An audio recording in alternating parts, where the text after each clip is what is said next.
Assalamu alaikum students, this is Muhammad Khan, and for today's lesson we got here this Karnaugh map for class 10.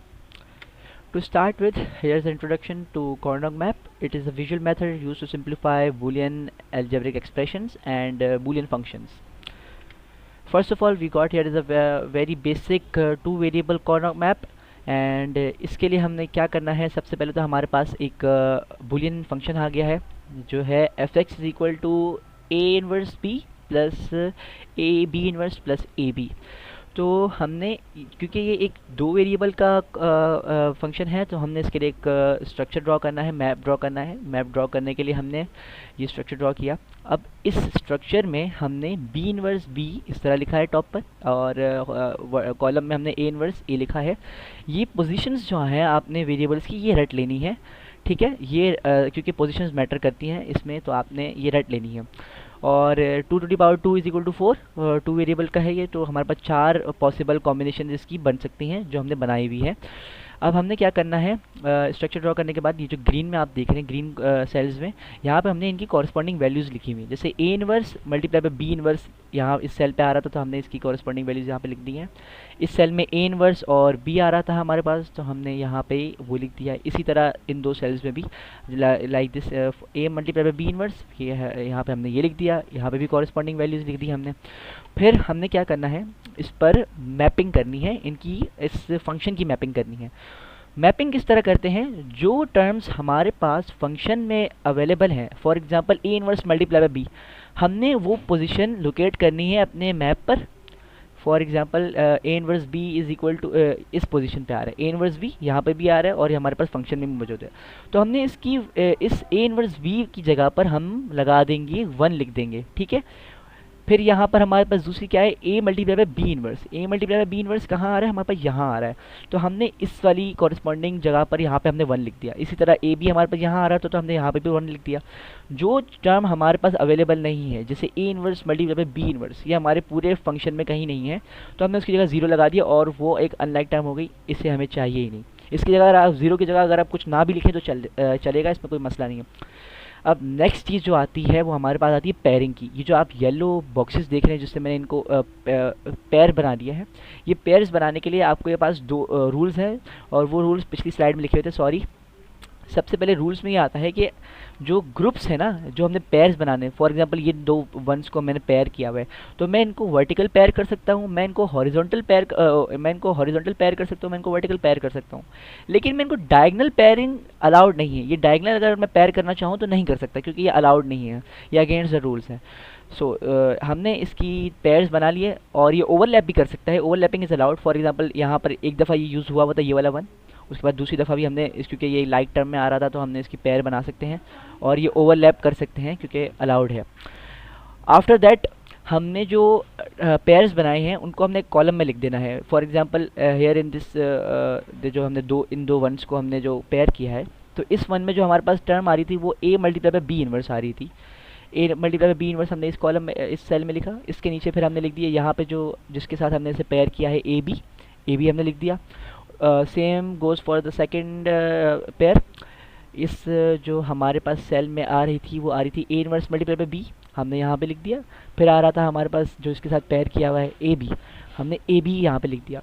अब हमने इसको reduce किस तरह करना है, हमें सिंप्लीफाइंग का स्टेप आ गया। अब हमें रिड्यूस इस तरह करना है कि हमने जो वेरिएबल हमारे पास डबल फॉर्म में है, जैसे बी जो है हमारे पास नॉर्मल फॉर्म में भी मौजूद है, ये रहा, और कॉम्प्लिकेटेड फॉर्म या फिर इन्वर्स फॉर्म में भी मौजूद है हमारे पास, तो हमने इसको रिमूव कर देना है, बी हमें नहीं चाहिए। पर जो ए जो है वो सिर्फ अपना ए की सिंगल फॉर्म में मौजूद है, तो हमने ए को लिख दिया इक्वल्स टू ए। तो इस वाले जो पेयर है हमारे पास उससे बचा है ए बचा है। दूसरी पेयर की बात करें तो फिर दूसरी पेयर में हमारे पास ए इनवर्स बी था इस वाले सेल की वजह से, और नीचे था ए बी। यहाँ पे ए इनवर्स ए जो है वो ए अपने इनवर्स फॉर्म में भी मौजूद है और अपने नॉर्मल फॉर्म में भी मौजूद है, तो हम ए को रिमूव कर सकते हैं यहाँ से, और फिर आ जाता है हमारे पास जो बच जाता है वो हमारे पास होता है बी बच जाता है, तो बी बच गया हमारे पास। अभी हमारे पास दो टर्म्स आ गई, और F X equal to A plus B कर दिया, क्योंकि यहाँ से ए बचा और यहाँ पे बी बचा, तो हमने इसको एक प्लस साइन से डिस्टिंग्विश कर दिया ये दो टर्म्स को।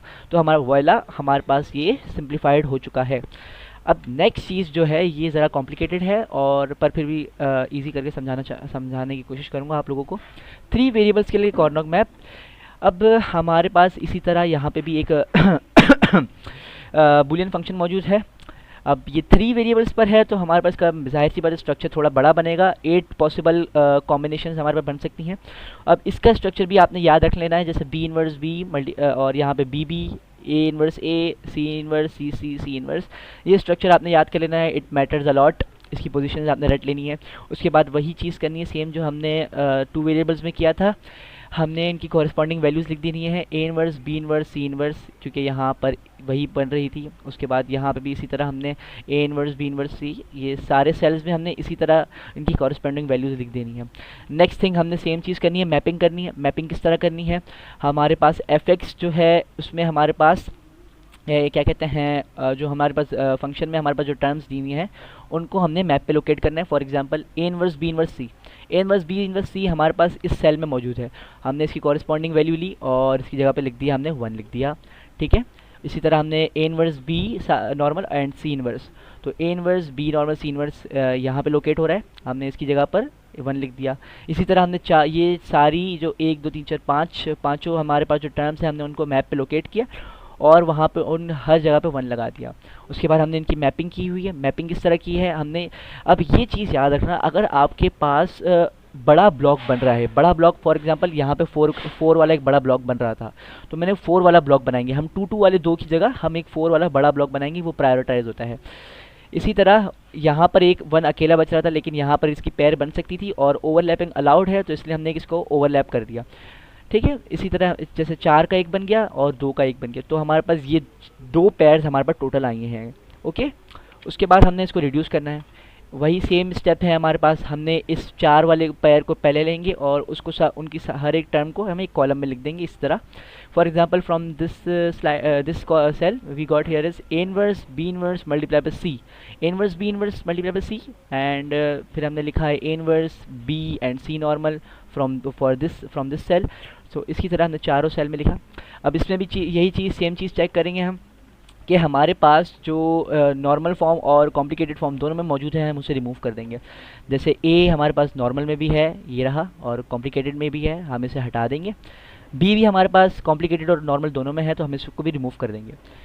फिर जो सी है, लेकिन सी कांस्टेंट आ रहा है, देखें आप, सी हमारे पास एक ही फॉर्म में है, वो किसी दूसरी फॉर्म में नहीं है, तो यहाँ पर सी हमारे पास बच जाएगा, सी रिमेन्स।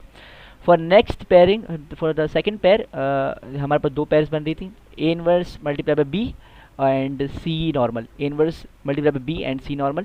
इसी तरह A inverse B and C complicated, यहाँ पर C inverse, A inverse B C inverse, हमने इसकी पेयरिंग के हिसाब से इनके टर्म्स लिखे। उसके बाद हम देख सकते हैं यहाँ पे सी जो है वो सी हमारे पास कॉम्प्लिकेटेड फॉर्म में भी मौजूद है और सी हमारे पास नॉर्मल फॉर्म में भी मौजूद है, तो हमने इसको रिमूव कर दिया। पर हमारे पास ए जो है वो सिर्फ एक सिंगल फॉर्म में मौजूद है, वो इसकी कॉम्प्लिकेटेड फॉर्म है, और बी जो है वो भी सिर्फ अपने एक ही फॉर्म में मौजूद है, नॉर्मल फॉर्म में मौजूद है, तो हमने वो लिख दिया। और इन दोनों जो हमारे पास 2 टर्म्स बची हैं हमारे पास सिंप्लीफाई होने के बाद, उसको हमने एक प्लस साइन से डिस्टिंग्विश कर दिया, एंड वाला हमारे पास ये रिड्यूस हो गई है, F X is equal to C plus A inverse B. This has been reduced, and for further अगर आपको कोई क्वेश्चन हो तो मैं आप लोगों के लिए अपना ईमेल और व्हाट्सएप नंबर लिंक डिस्क्रिप्शन में छोड़ दूंगा, आप इससे कॉन्टैक्ट